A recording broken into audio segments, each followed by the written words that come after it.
What's going on, YouTube? It's Mr. Ferguson here once again. Thank you guys for coming back for another video here in Central North Carolina. As I sometimes like to mention in the beginning of my videos, I am only a DIYer. I'm not a professional. So this is YouTube. This is free content for you all. As you see, I'm Mr. Ferguson lawn blogger. So I'm blogging my lawn journey, my knowledge, things that I've picked up, things that I've tried, and trying to help other people with their lawn. And so we're back out at the project lawn. I just pulled up in the truck. We want to go over some things that we want to do out here. And let me just preface this and say this in the beginning. I don't say this very often as far as the project lawn. Mr. Ferguson, what is this for? Number one, we did the project lawn because we didn't do an overseed in my personal lawn at my home. So we did it out here, and we started a brand new, never before seeded area at my church. We did a lawn care, sorry, my wife and them just walked by. They spooked me. But we did this lawn. Number one, I wanted to see, can I still do it? Because after 4 years, you're like, was it a fluke? Did I get lucky? But no, it was through prayer and everything. I wanted to show people you can do this. If you will tear your dirt up, if you will get the rocks out and put forth a little bit of money with the fertilizer and the seed, you can begin the base planting of a new renovation of a new lawn. And from there, you're going to overseed and overseed and overseed. And it's going to get thicker, and it's going to be a better lawn as the years go on. You're not going to jump to a Mr. Ferguson lawn in 1 year. So please understand that, and that it's very critical. And we probably don't say that enough here on the channel, that you're not just going to plant a award-winning lawn in year one. You have to establish the grass, especially something like a tall fescue and Kentucky bluegrass. It takes many months for this to really thicken up and grow in. So today, getting to the point, I wanted to say that number one, I've got these areas that you guys have seen that are spotty. I've got a little bit of triple threat. I wore my triple threat outfits today from Mr. Kevin over there at Southern Seeds Inc. Thank him for the shirt and the hat from last year. But I've got a little bit of triple threat seed. I actually need to get more seed. I don't know what I'm going to buy or when, but we're going to try to fill in some of the gaps and show you exactly how I did that in my yard. We're going to do it here, do a little bit of watering, and we also have an ant issue. Not only do I have an ant issue in my house, so I got to take the Tall Star back home today, but we have an ant issue here on the playground as well at the church. So let's get out there. Let's show you where we're at. And we're also going to do another third thing. So let's quickly get into it for this Wednesday video. Thanks for watching. Another beautiful day here in North Carolina, man. Not a cloud in the sky right now. Yeah, anyways. So here we go. We're back at the project lawn. Now, I will say, based off the last video, I just quickly wanted to say, we do still see like a lighter lime green in this area right here.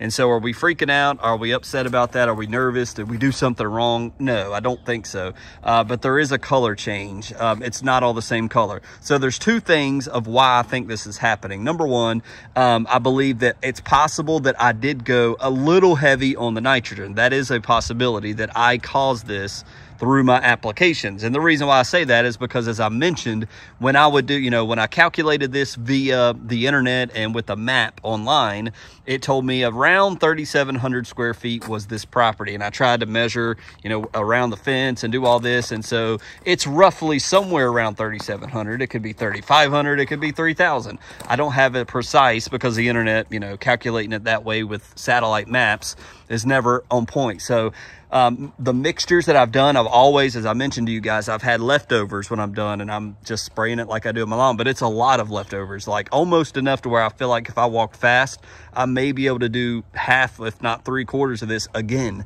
So I'm mixing too much product. So dumping that on the lawn and it being nitrogen, not wise. So I could have basically did a double shot of nitrogen in this area, causing the lime here. So it could have been caused by nitrogen, because I just randomly heard a guy talk about on another YouTube channel, he pushed his grass so hard, too much nitrogen can make it lime up. So that's a possibility. But number two, what we want to accomplish today, and one of the things we want to accomplish, is we got to know what's in the soil. I believe the second option that could be an issue is our pH level. What is our pH level? I have no idea. This is not my lawn. In my lawn, I kind of got an idea because I've done multiple soil tests. And this is why I tell you, if you're someone with a new lawn and you're just guessing if you've not done a true soil test. So we've got the soil test here at the church. Now, we tried to do this before we ever even planted, before September, and we had an issue where we sent it off. The information got mixed up. We lost the box and we don't know what happened to that test. So we have to redo it. So now that we've planted, we've done some applications, we're going to see probably high nitrogen rates in the soil test, but we're going to take samples, and what we're going to do is like 2 samples back there, 2 samples right here, you know, a couple samples on the hill and a couple samples over on the other side, bag it up, you know, put that and send that off. So that's something I'll just tell you we're going to do as of today and get that in the mail. I need to know, where's my pH? Where's our phosphorus? We may need to give it another shot of starter fert and phosphorus. As some of you guys have mentioned, why don't you do more phosphorus? It's for baby grass. It helps with roots. Well, we don't know what our levels are. So that's where a soil test is going to tell us these things. So you may be right. We may need to add another starter fert type application. So just wanted to mention that. So that's something I'm going to be doing while I'm out here. We may or may not film that part, but with the color that looks kind of, what's going on here? I don't know. And so this is how we start to figure out. We're troubleshooting. This is part of lawn care. How do I figure out what's going on here? Did I do this? Number one, we don't need to put down any more nitrogen, right? We need to just let it ride.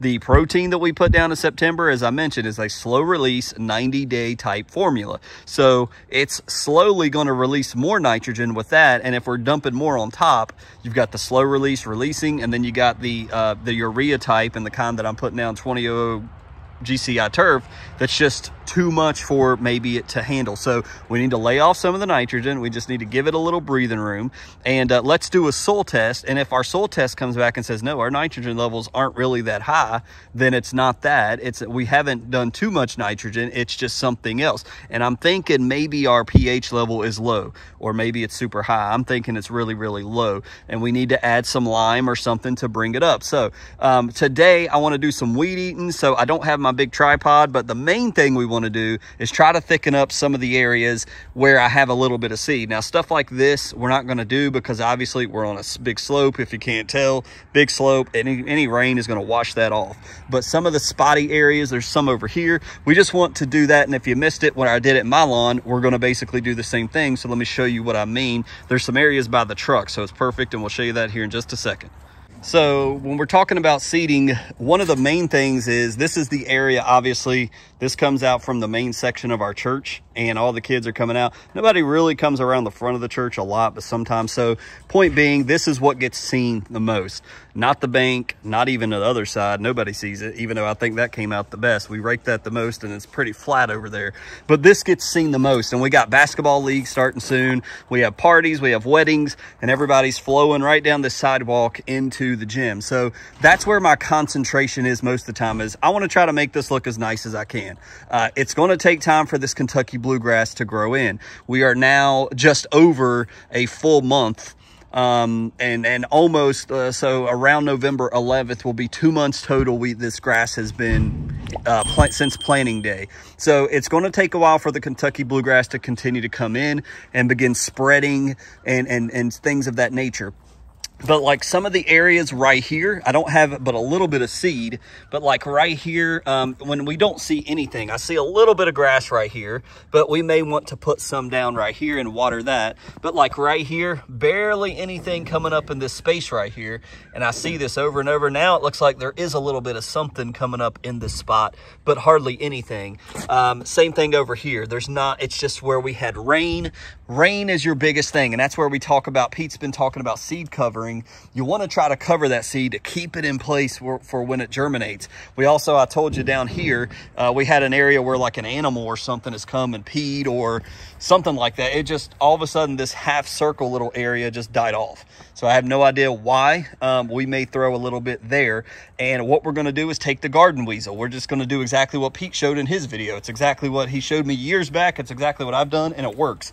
We're going to take these areas like this, hit it with the garden weasel, put put our seed, hit it again with the garden weasel to kind of cover it with some of the dirt, and hopefully we'll begin to get some germination in these areas, and it will begin. And now we're getting tedious. So why are we doing this now, Mr. Ferguson? Because we've given the bluegrass enough time to begin to come in, to start to fill in where it's going to start coming in, and some of it, you know, and which one's bluegrass and what's tall fescue. It is hard to tell and differentiate, and I'm not the best one to do that.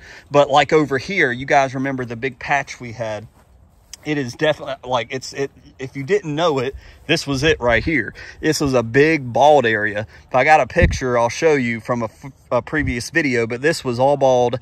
We threw down triple threat. It's coming in, and you can't even hardly tell now. We've mowed over it, and it's beginning to thicken up. But that's, you know, we did it here. We did it in some other areas, like there's a little area here. Some of this against the fence looks a little thin. So wherever we've got seed, we want to hit the most. I've hit this before, and this is thickened up a little bit. There's a little bit of stuff starting to germinate right there in this patch, but that's the goal. Where's the spottiness that we need to fill in? So that's what we're doing. That's what I would be doing if this was my lawn at my house. I would say, okay, it's been enough time for everything to germinate. Wherever it's spotty and I don't see anything there, it's not going to come up. We need to put some seed down while we have the time to do that. Thankfully here in North Carolina, we can still do that, and the seed will grow. We have, you know, and if we had some peat moss, which I don't, to put that on top to retain that moisture, it would be even better. We have 80s on the way. We're going to be in the 80s here in central North Carolina for the next several days with no rain in sight.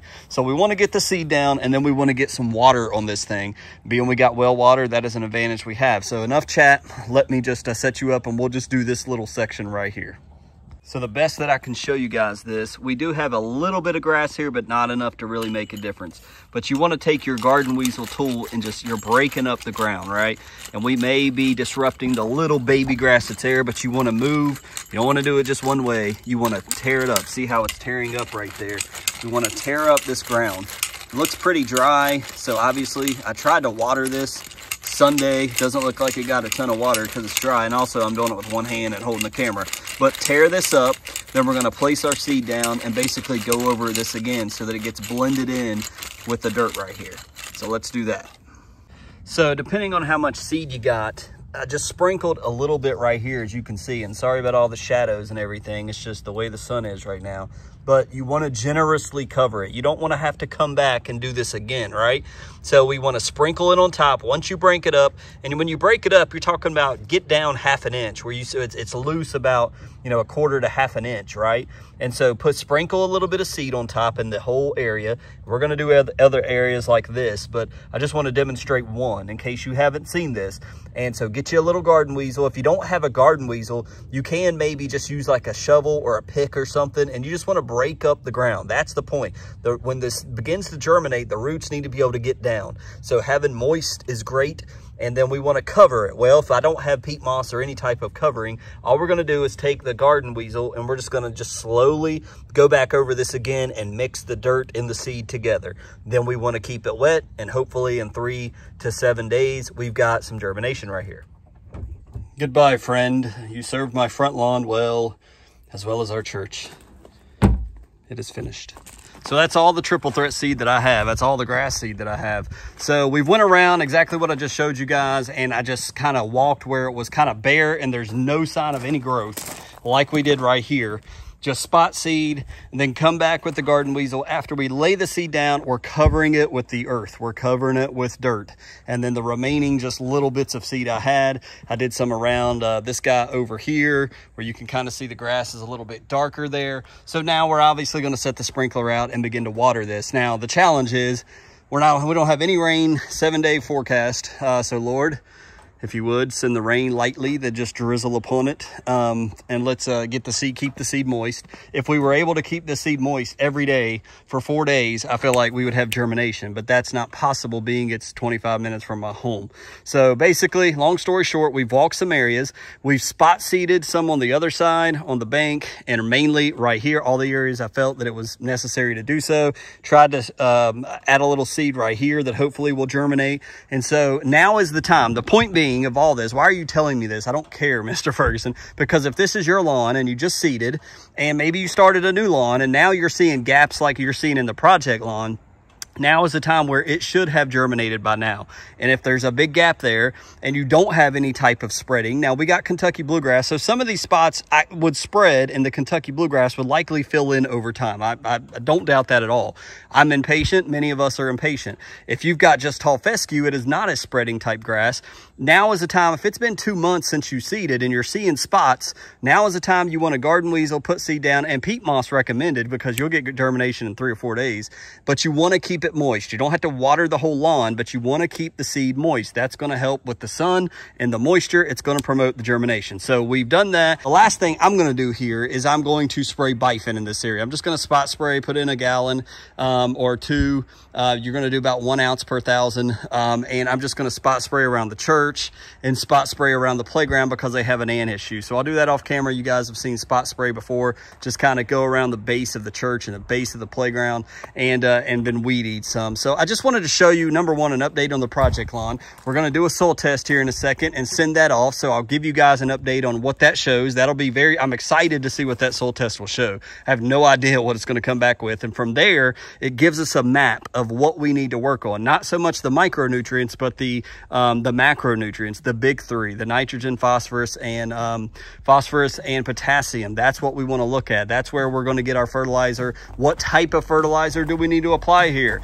Well, the soil test is going to tell us exactly what this dirt needs to get it as best as we can, and with the pH as well. So whether we need to jack our pH up or lower our pH, we're going to find out that as well. So let me know your thoughts below, guys. It's going well. I just don't like the limey mixed with the dark green, and I feel like it's from the nitrogen, but I also just have a suspicion it's pH. But stay tuned. We'll show you the soil test as soon as we get it back.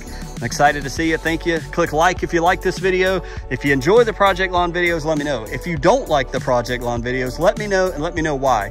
What would you guys like to see more out here? The mowing, the actual application of bifin, stuff like that.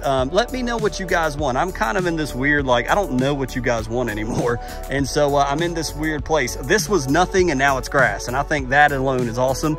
But I want to know what you guys want to see. I'm trying to do this step by step and show you what I'm doing to help anybody out there that's doing their own lawn. You can kind of follow along, say, well, Mr. Ferguson did that. That was a bad idea. Or, man, that's a great idea. I didn't think about that. And it's really going to get crucial when we get into spring and to the heat. That's when the real managing part takes place. Right now, we're in cruise control mode. We got heat, we got cool temperatures. We're growing thicker, we're mowing, we're trying to get the roots thick. CK, we know, helps with that. But anyways, thank you guys. God bless you. We'll see you next time.